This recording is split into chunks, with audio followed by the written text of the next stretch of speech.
Zane Tucker sat in the back of the bus, hood pulled low, hands in his pockets. He had spent years building his transportation company after buying it from a struggling owner, turning it into a well-known regional bus operator with 10 routes across the city. Lately, though, complaints had been piling up: rude drivers, buses not running on time, and even rumors of employees mistreating passengers. He had heard enough filtered reports from district managers. He needed to see it for himself. He had disguised himself well: thick glasses, a scruffy beard, and faded jeans. No one would suspect the CEO of the company was sitting among them. His plan was simple: ride different routes over the next few days, observe and listen. He expected to find inefficiencies. He didn't expect what he was about to hear. The bus rolled along, stopping to pick up more passengers. The seats filled quickly, and as the ride continued, he heard two voices behind him. "You see that old guy who got on at the last stop?" one of them muttered. The driver didn't even wait for him to sit down before hitting the gas. "Yeah, man, this company doesn't care about passengers," the other replied. "You think management gives a damn? They only care about fares. Drivers do whatever they want." Zane's heart pounded. He had been on edge the whole ride, watching small things that didn't sit right: drivers grumbling at passengers, skipping stops if no one was standing outside, and now this. But hearing it from two regular riders? That meant it wasn't just a bad day. It was a pattern. One of them continued, lowering his voice. "I heard a driver got fired last month for helping a disabled guy get off the bus too slow. Can you believe that?" Meanwhile, the ones who yell at people or drive like maniacs get to keep their jobs. Zane's stomach twisted. That wasn't how his company was supposed to operate. If this was true, something was seriously wrong. He turned slightly, catching a glimpse of the two men. They were dressed like working-class guys, probably commuting home from a long shift. One of them shook his head. "I used to take this bus with my mom. She stopped riding after a driver told her to hurry up when she was getting on with her cane. She almost fell." Zane felt a surge of anger. His company was built to serve people, not to make their lives harder. He had trusted his managers and district supervisors to uphold those values. Had he been blind to what was really happening? The bus jolted to a stop, and Zane saw an elderly woman struggling to step down. The driver barely glanced back, tapping impatiently on the wheel. That was it. Zane stood up, heart pounding, and made his way to the front. He had planned to stay undercover longer, but he needed to see how deep this problem ran. "Hey," he said to the driver. "You always this impatient with elderly passengers?" The driver, a burly man in his 40s, shot him a glare. "You got a problem? Sit down, buddy." Zane clenched his jaw. He wasn't going to blow his cover yet. Not here. Not now. But he was going to fix this. And if what he had just heard was true, some people were about to lose their jobs. Zane stepped off the bus, his thoughts racing. What he had just witnessed wasn't an isolated incident. It was a symptom of something deeper, something systemic. The way the driver had dismissed the elderly woman, the frustration in the voices of the passengers behind him. This wasn't just about a few bad employees. It was about a culture that had taken root in his company, one that valued efficiency and profits over basic human decency. He needed more information. One bad ride wasn't enough to make drastic changes, but it was enough to push him forward. He checked the schedule and boarded another bus on a different route, this time taking a seat near the front to observe the driver more closely. The new driver, a younger man with tired eyes, barely acknowledged passengers as they stepped on. He kept his head down, focused only on the road ahead. When a woman with a stroller struggled to maneuver onto the bus, he exhaled sharply, gripping the steering wheel with impatience. Zane watched every interaction. The driver wasn't outright rude, but there was a coldness to him: no greetings, no eye contact, just a robotic process of getting people on and off as quickly as possible. It was clear he was going through the motions, treating this job like a burden rather than a service. At one stop, an older man in a faded jacket stepped on and held out a few crumpled bills. The driver frowned and shook his head. The man hesitated, then patted his pockets, realizing he was short on fare. Before he could say anything, the driver pointed to the door.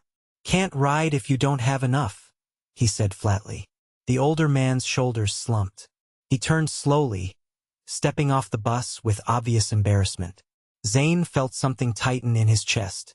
He had put policies in place to ensure that people in hardship weren't left stranded. No driver was supposed to refuse a passenger for being a few cents short. That wasn't how his company was supposed to operate. The doors shut, and the bus pulled away, leaving the man standing alone on the curb. Zane clenched his fists.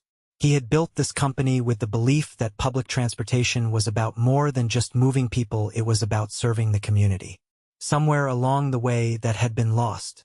At the next stop, a young woman in a uniform stepped on and took a seat near Zane, adjusting the strap of her bag. He caught a glimpse of her name tag, Mia. She sighed, rubbing her temples, before turning to the man beside her, who was also in a company uniform. "You hear about what happened to Luis?" she asked quietly. The man nodded. "Yeah, they fired him for being too slow with passengers. He was one of the few drivers who actually cared, and they got rid of him while guys like Carter get away with treating people like dirt." Zane stayed still, listening. Mia shook her head.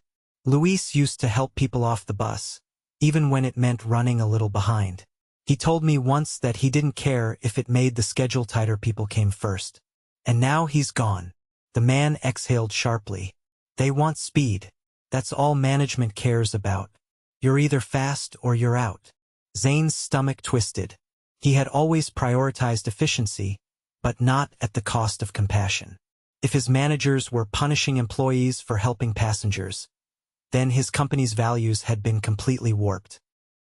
Mia leaned back, her shoulders tense. "I swear if I see Carter snap at another disabled rider, I'm going to lose it. He acts like they're inconveniencing him just by existing." Zane didn't need to hear any more. He had seen enough. The next morning, he walked into the company's main office, his disguise gone. Employees glanced up as he strode past, some offering polite nods, others looking surprised he didn't visit the headquarters often. He stepped into the operations manager's office without knocking. The man behind the desk, Frank, looked up from his laptop, startled. "Zane didn't know you were coming in today," he said, closing the screen. Zane sat down across from him, his expression unreadable.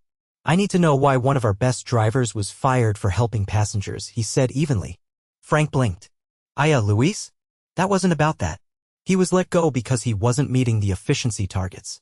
Zane's jaw tightened. "And who set those targets?" Frank hesitated. "It's just the metrics we track.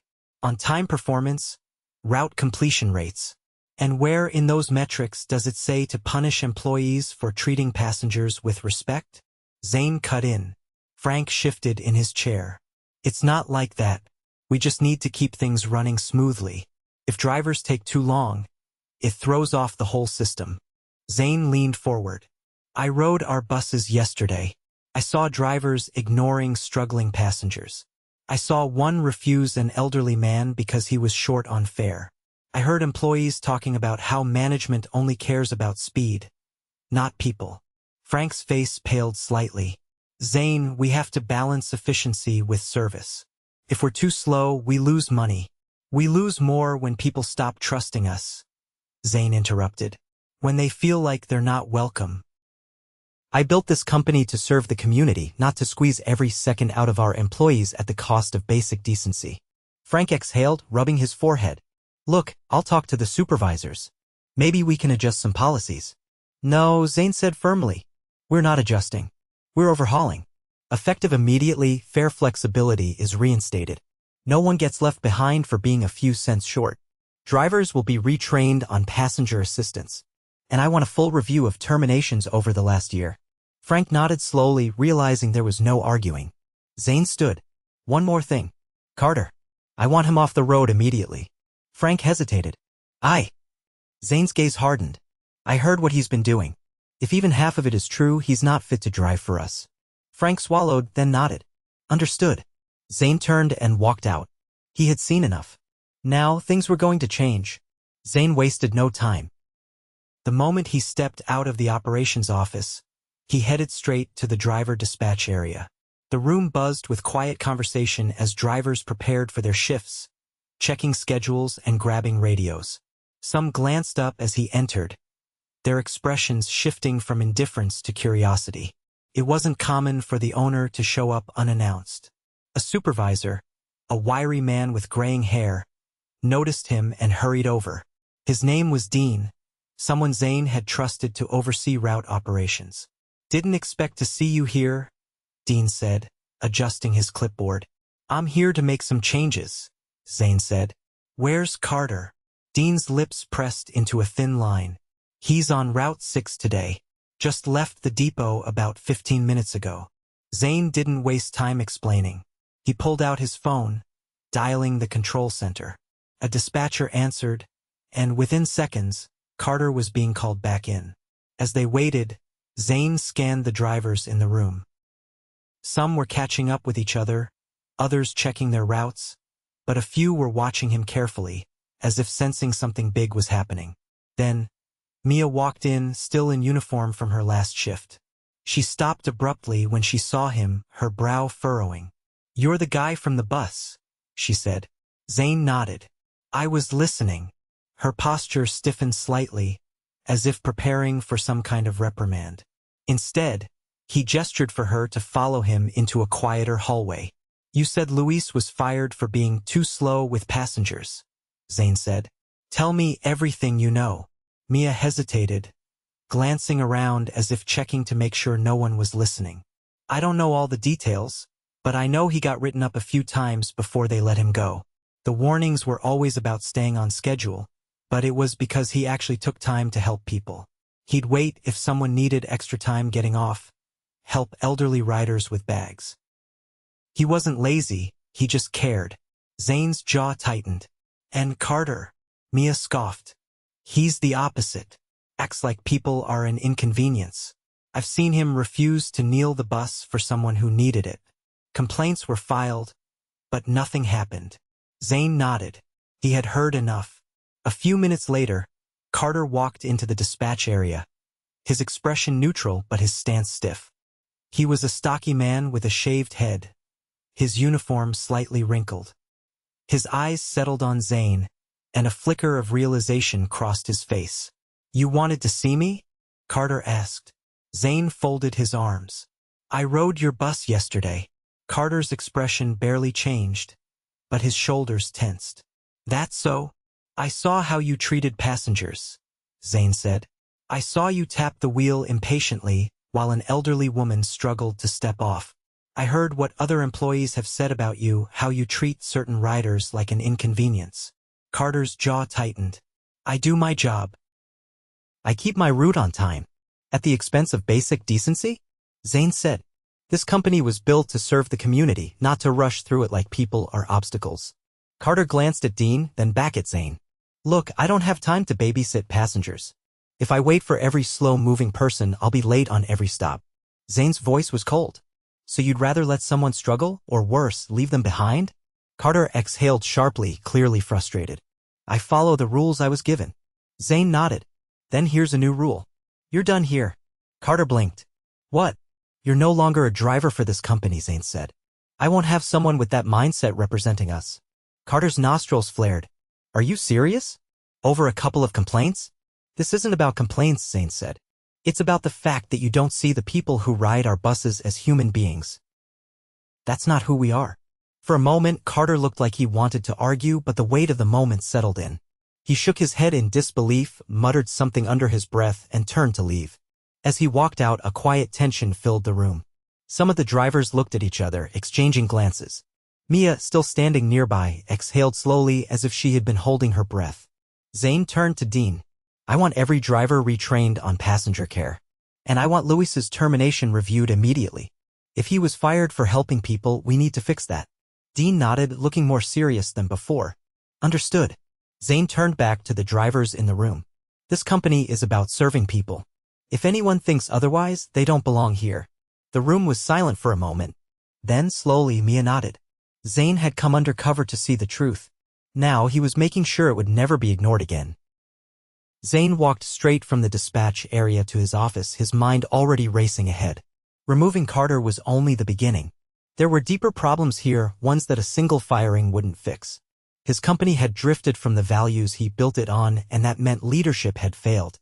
Not just supervisors or district managers himself included. He sat down at his desk and pulled up the employee files, scanning recent terminations.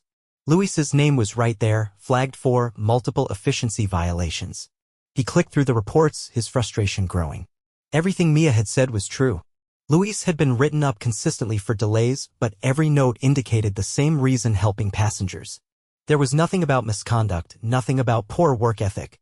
Zane picked up the phone and dialed HR. The voice on the other end answered after 2 rings. "We need to talk about Luis," Zane said. "I want to know the exact circumstances of his termination." There was a pause, then the HR representative hesitated before responding. "He was let go due to repeated violations of the on-time performance policy." "I've reviewed the reports," Zane said, keeping his voice even. "Every single one lists him helping passengers as the reason for the delay. That's not a violation, that's what we're supposed to be doing." The line was quiet for a moment. Then, "That policy came from operations, not HR." Zane exhaled sharply. He had let this happen without realizing it. His leadership team had prioritized efficiency so aggressively that they had lost sight of what mattered. "Find Luis," Zane said. "I want him in my office today." After hanging up, he leaned back in his chair, rubbing his temples. He wasn't just fixing a broken system, he was rebuilding trust. His employees needed to see that things were actually changing, not just hearing empty promises. An hour later, there was a knock on his door. When it opened, Luis stepped in, looking wary. He was in his late 50s, with graying hair and a posture that suggested years of hard work. He had the cautious expression of someone who didn't know whether he was walking into an apology or another fight. Zane stood up. "Luis, have a seat." Luis hesitated before lowering himself into the chair across from the desk. "I owe you an apology," Zane began. "You should never have been fired." Luis's brow furrowed, as if he hadn't expected that. "I reviewed your file," Zane continued. "You weren't let go for poor performance. You were let go for doing the right thing in a system that punished it. That's my fault. I let policies take over without realizing what they were doing to good employees like you." Luis's fingers tapped against his knee. "So what happens now?" "I'm offering you your job back," Zane said. "But more than that, I want your help fixing this place."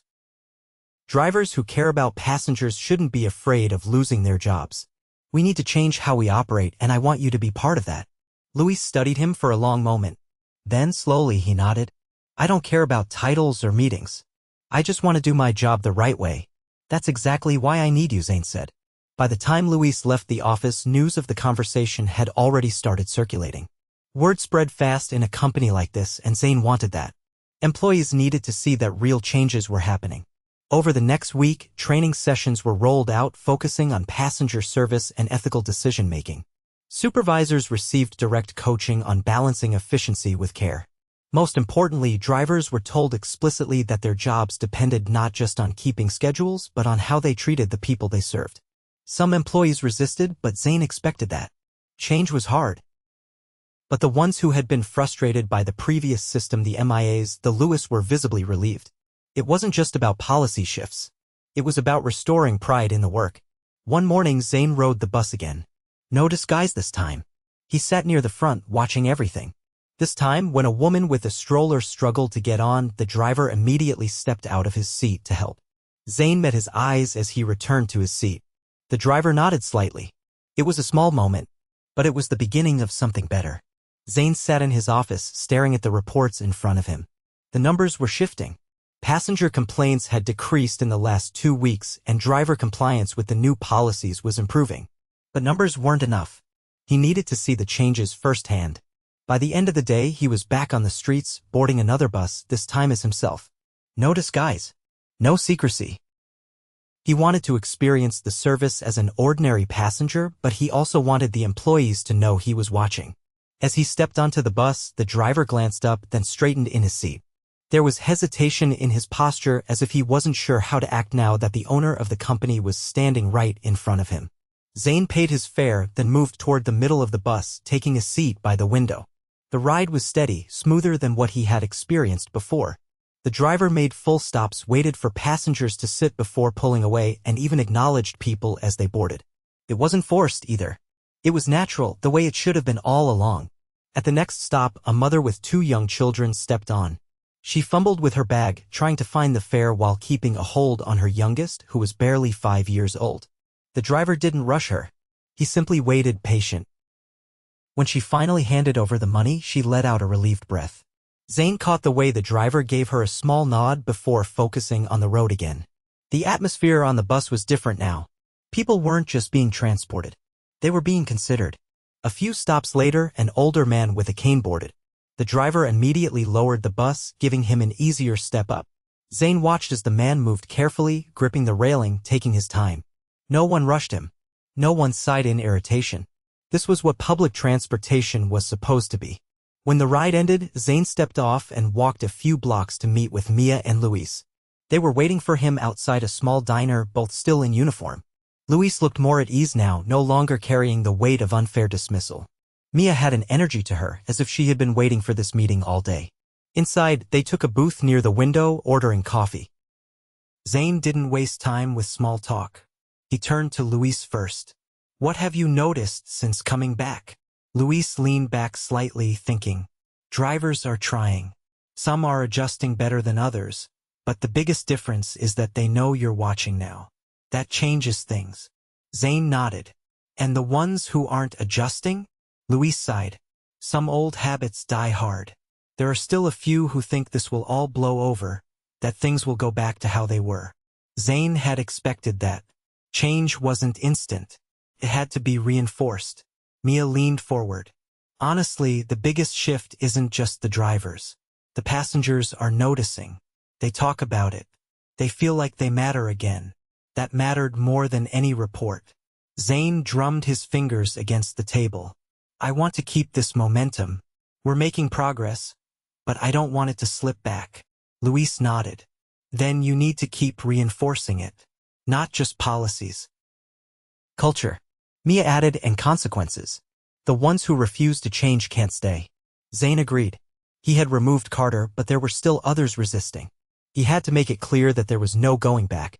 They finished their coffee, and as Zane stepped outside, he looked down the street at the bus stop.